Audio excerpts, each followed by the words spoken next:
नमस्कार दोस्तों, स्वागत है आपका हमारे चैनल नर्सिफाई 360 में।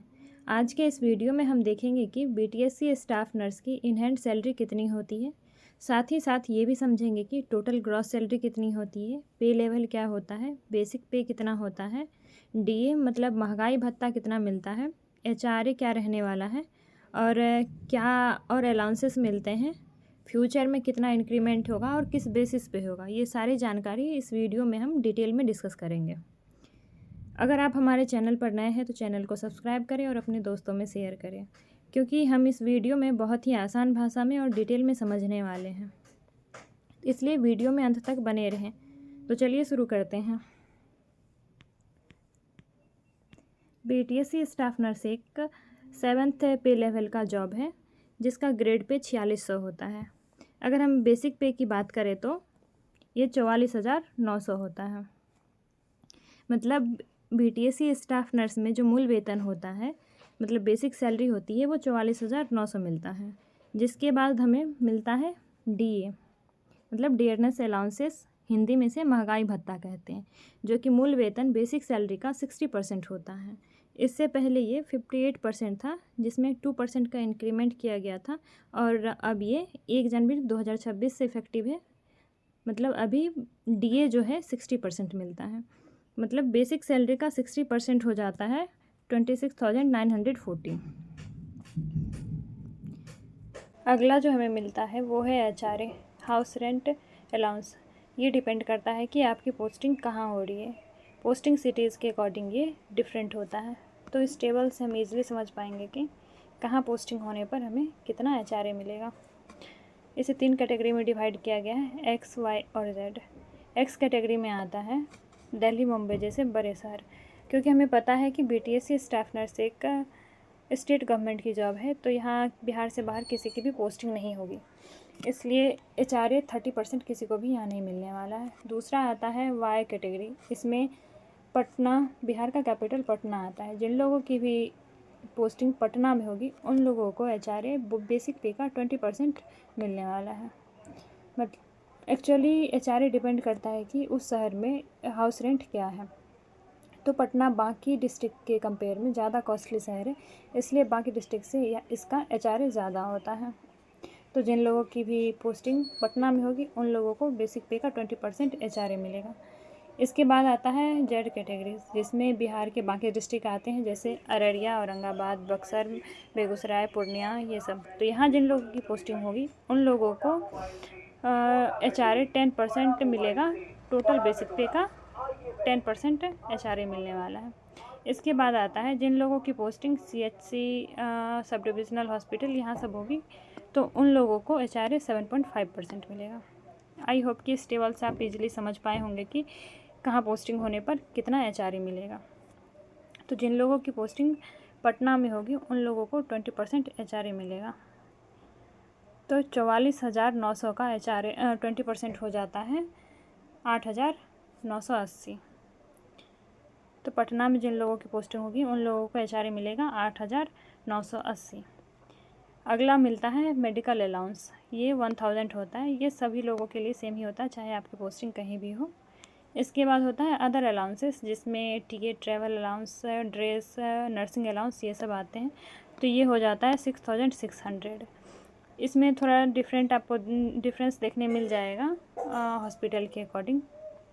तो यहाँ पे टोटल ग्रॉस सैलरी हो जा रही है 88,420। जिन लोगों की भी पटना में पोस्टिंग होगी उन लोगों की ग्रॉस सैलरी बन रही है 88,420। इसके बाद इसमें कुछ डिडक्शन भी होते हैं। पहला है एनपीएस, नेशनल पेंशन स्कीम, जो कि डिडक्ट होता है 10% ऑफ बेसिक पे प्लस डीए। तो बेसिक पे 44,900 है और डीए 26,940 है।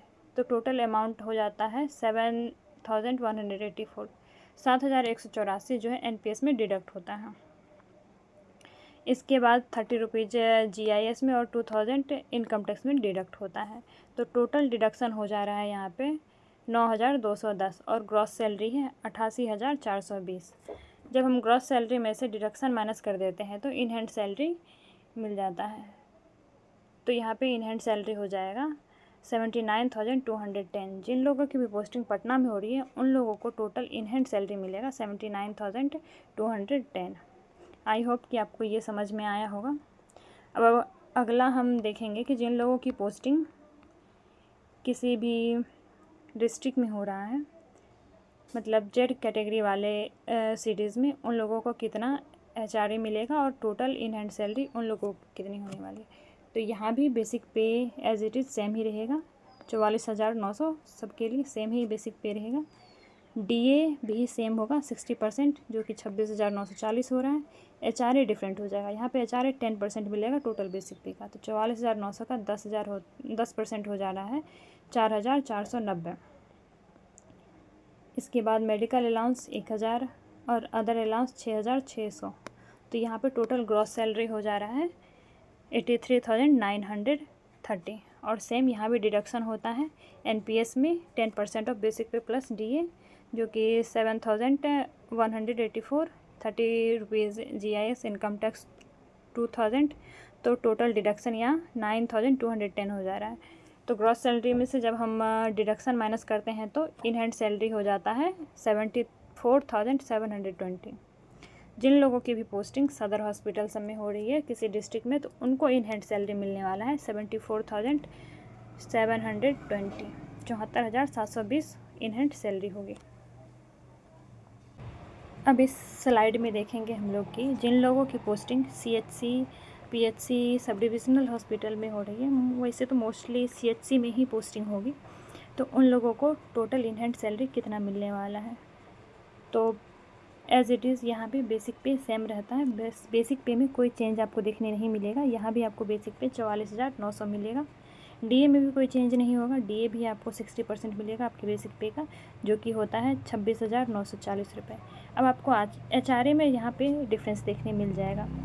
ये रूरल एरिया में होता है, इसलिए यहाँ पे HRA थोड़ा कम होता है। 7.5% ऑफ बेसिक पे का यहाँ पे HRA मिलता है, जो कि 44,900 का 7.5% होता है 3,368 रुपये।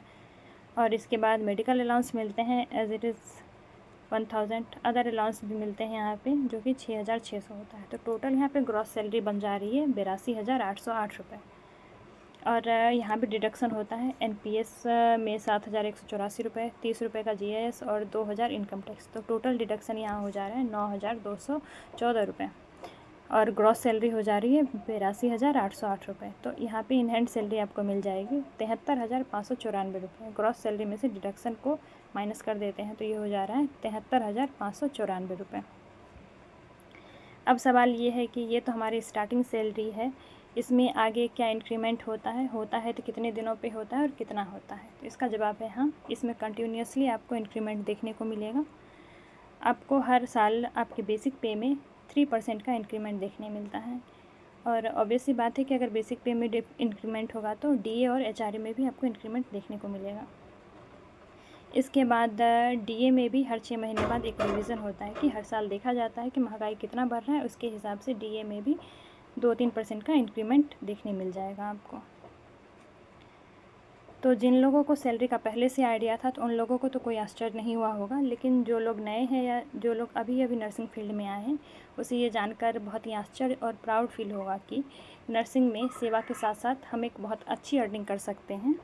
जल्द ही स्टाफ नर्स का फाइनल मेरिट लिस्ट का भी इंतज़ार ख़त्म होने वाला है। आज 22 अगस्त है, 25 से 27 अगस्त के बीच डेफिनेटली ही मेरिट लिस्ट आ जाएगी। तो जिन लोगों का इस बार हो रहा है उन लोगों को बहुत बहुत बधाई हो, और जिन लोगों का नहीं हो पा रहा है या फिर जो लोग अभी नर्सिंग फील्ड में आए हैं वो लोग भी अपनी प्रिपरेशन कंटिन्यू रखें, मोटिवेटेड रहें। उम्मीद है आपको हमारी ये वीडियो पसंद आई होगी। तो ऐसे ही नर्सिंग रिलेटेड इन्फॉर्मेशन और नर्सिंग प्रिपरेशन के लिए हमारे चैनल को सब्सक्राइब करना ना भूलें। धन्यवाद, मिलते हैं अगले वीडियो में।